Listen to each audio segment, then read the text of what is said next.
Herkese ama herkese selamlar. Uzun bir aradan sonra tekrardan sizlerle birlikteyiz. Bugün Kırklareli'nin Demirköy ilçesinde bulunan Fatih Dökümhanesi'ni sizlerle birlikte gezeceğiz. Ama öncesinde sizden küçük bir ricam var. Başlamadan önce bu videoyu beğenmeyi, yorum yapmayı ve abone olmayı lütfen ama lütfen unutmayın. Videomuz başlıyor.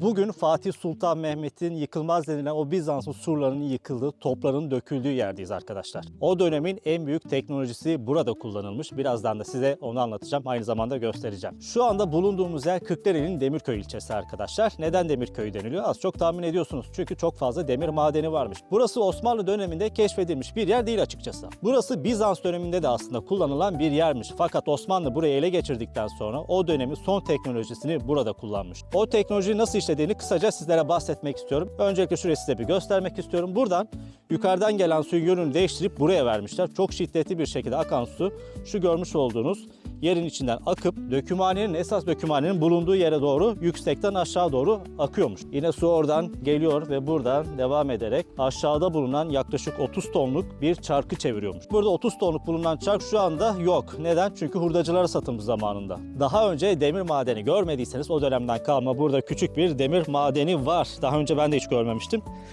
Her ne kadar kayaya benzese de kaldırmak istediğinizde çok da mümkün değil. Yani şu kadarcık bir taş bile inanılmaz ağır.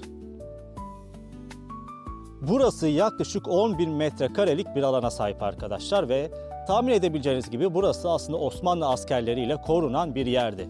Ve öyle ki burada aslında bir yaşam alanı da vardı. Burada aynı zamanda mutfaklar, hamamlar, kulelerin olduğu bir yer olarak gözünüzde canlandırmaya çalışın ki birazdan zaten bu görüntüleri de size vereceğim. Az önce söylediğim gibi su buradan geliyor ve şu yaklaşık 8 metre aşağıda bulunan çarkı çevirerek akıyordu ve buradan yine aşağıda bulunan dereden o suyu veriyorlarmış. Şimdi peki bu çark neden çevriliyor? Dediğim gibi o dönemin en büyük teknolojisi kullanmış ve burada çevrilen suyun enerjisiyle çalışan 2 tane görmüş olduğunuz gibi dökümhane var. Şimdi birazdan aşağıdan da göstereceğim size ama öncelikle şu yukarıdan sizlere anlatmak istiyorum. Sağ taraftaki dökümhanede daha çok atnalı, çivi gibi böyle günlük eşyalarında kullanılan demirler yapılıyormuş ama sol tarafta görmüş olduğunuz yerde de Fatih Sultan Mehmet'in o Bizans surlarını yıktığı, topların döküldüğü yermiş. 2 aşamalı olarak yapılıyormuş. Bunun da sebebi sağ taraftakinde enerji daha az gereksinim duyarken sol tarafta daha fazla enerji gerekiyormuş ve bundan dolayı işlemesi daha zor olduğundan dolayı 2 aşamalı şekilde yapılıyormuş.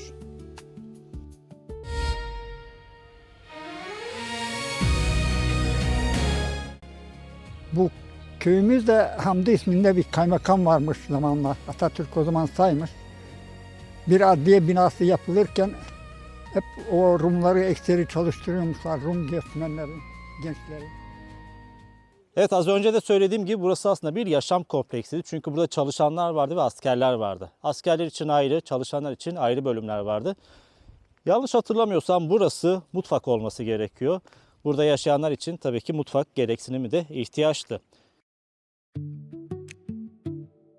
Bu dökümhane yaklaşık olarak 15. yüzyıldan 19. yüzyıla kadar aktif kaldı. Yani yüzlerce yıl boyunca burada üretim hiç durmadı. Bölgede zengin demir yatakları bulunduğu için Osmanlı bu noktayı stratejik bir merkez haline getirdi.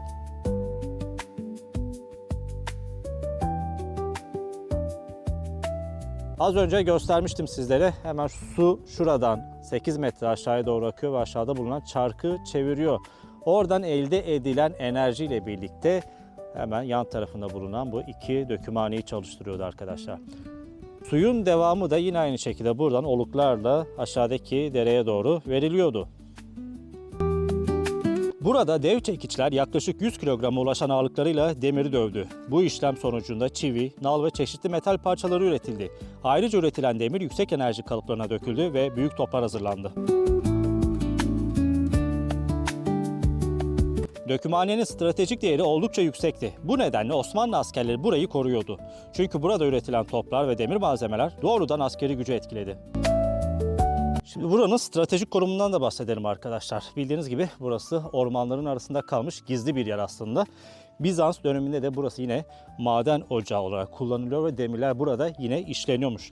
Ama az önce söylediğim gibi Osmanlı burayı ele geçirdikten sonra burayı o dönemin en teknolojik aletleriyle donatmış. Ve Fatih Sultan Mehmet Bizans'ı, İstanbul'u ele geçirmek istiyor ama surları bir türlü aşamıyor. İşte emir vererek buradaki dökümhaneyi en üst teknolojiyle donatıyor. Ve orada kullanılan birçok top burada görmüş olduğunuz şu dökümhanede dökülüyor. Aklınıza şu soru da gelebilir arkadaşlar. Peki burada yapılan bu demirler, bu toplar İstanbul'a nasıl gönderildi? İşte orada da tabii ki öküz arabaları ile birlikte İstanbul'a gönderilmedi. Hemen arkada bulunan İğneada Limanı'ndan gemilere yüklenerek İstanbul'a bu şekilde gönderildi. Şimdi gelin eskiden burası nasılmış onu böyle bilgisayarda 3 boyutlu olarak göstermişler. Ben de sizlere onu göstermek istiyorum arkadaşlar.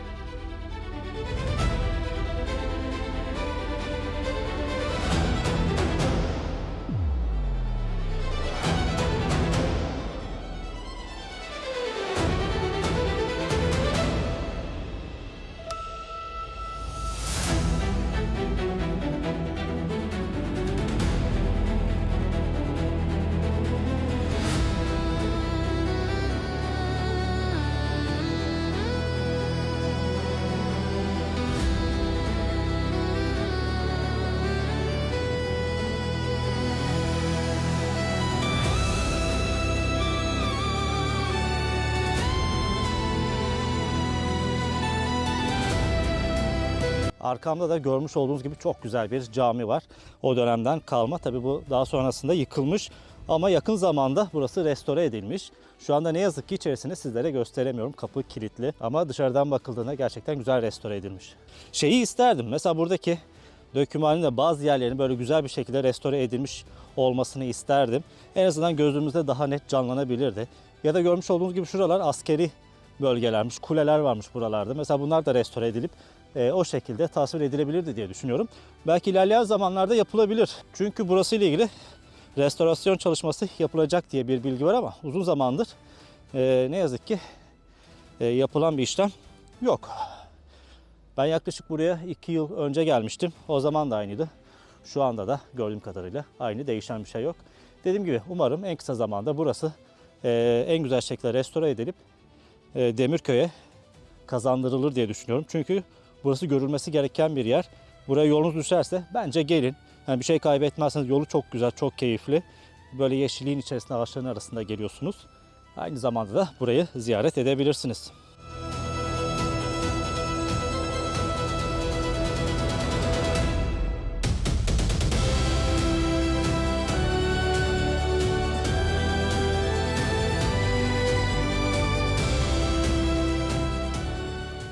Burada zaman üretim durdu ve yapı kaderine terk edildiği dev çark yaklaşık 30 yıl önce söküldü ve hurda olarak satıldı. Buna rağmen alan bugün hala güçlü bir tarih hissi taşıyor.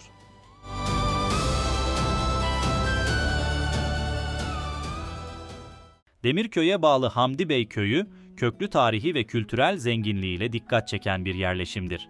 Köyün eski adı Trulya olup geçmişi Bizans dönemine kadar uzanmaktadır. Bir zamanlar Rumların yoğun olarak yaşadığı bu bölgede kiliseler, manastırlar ve su değirmenleri bulunmaktaydı.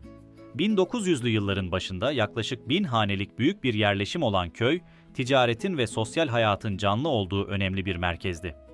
1924 yılındaki nüfus mübadelesi sonrası Rum halkı bölgeden ayrılmış, yerine Balkanlardan gelen Türk aileler yerleştirilmiştir. Bu yeni halk, tarım, hayvancılık ve ormancılıkla geçimini sağlamıştır.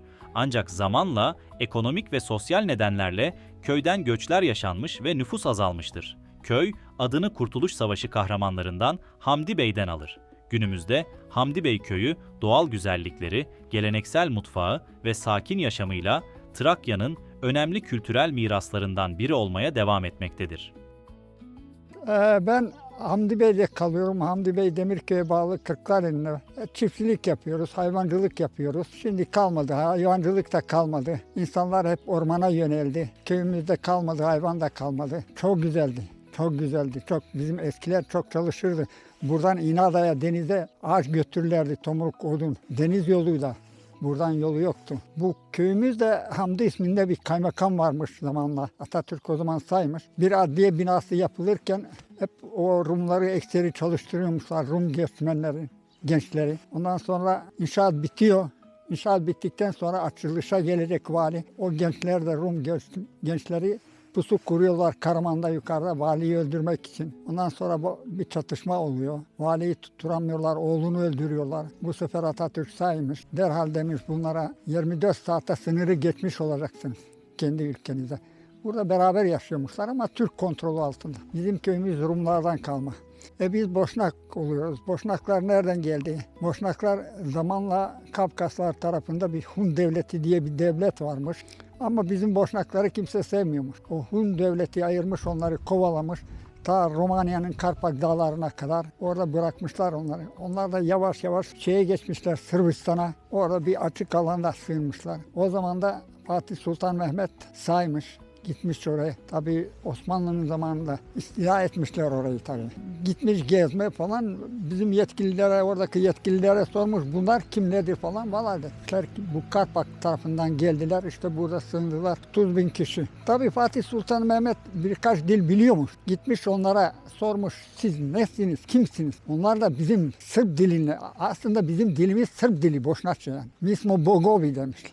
Boşnakça Türkçesi anlamına biz Tanrı'nın kullarıyız gel. Bunlardan demiş vergi almayın demiş. Biraz da yardım ediyor. Valla demişler bu idareyi iyi. Biz de Müslüman olalım. Onlar yavaş yavaş biz de Müslüman olmuş. İşte böyle. Hani ben askerdeyken sorardılar nesin sen falan. Ben Boşnak'ım. Ya Boşnak ne demek ya?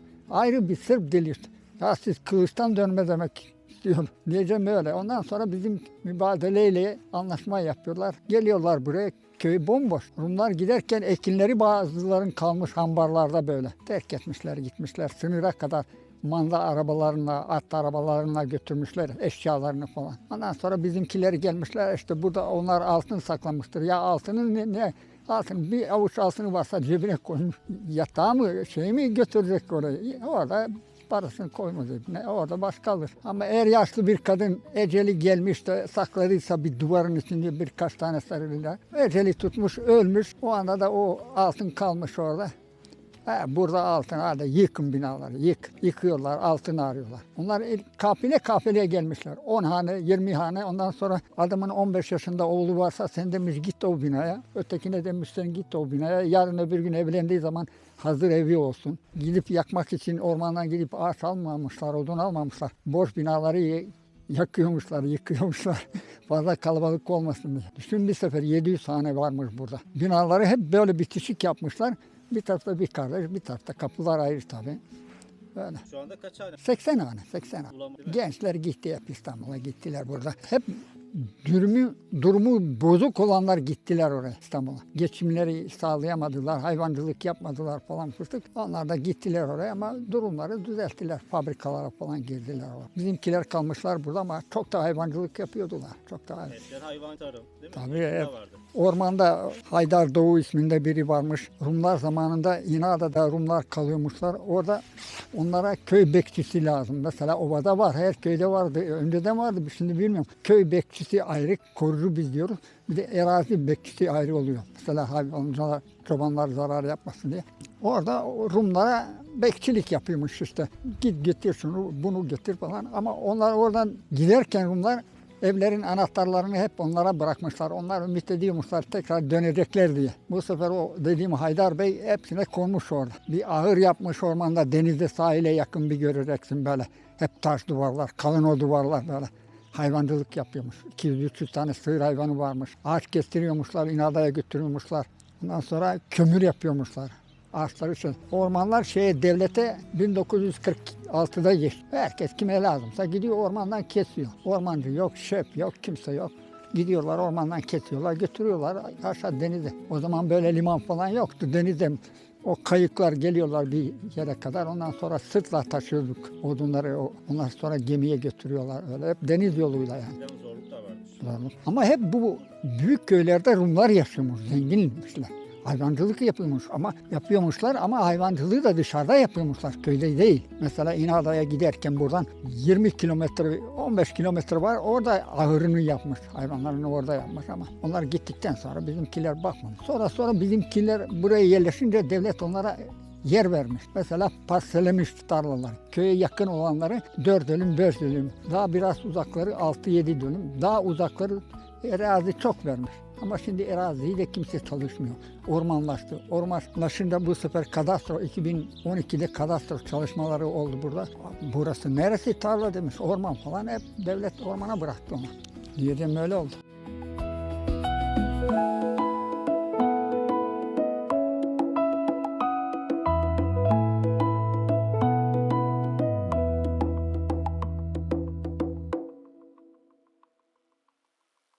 Ben Hamdi Bey köyüne bayıldım. Gerçekten hem tarihiyle hem doğasıyla hem insanlarıyla harika gelinecek bir yer arkadaşlar. Yolunuz buraya düşerse kesinlikle ama kesinlikle uğrayın derim. Sevgili dostlar, bir videonun daha sonuna geldik. Haftaya pazar günü saat 10'da görüşmek üzere. Kendinize iyi bakın. Hoşça kalın.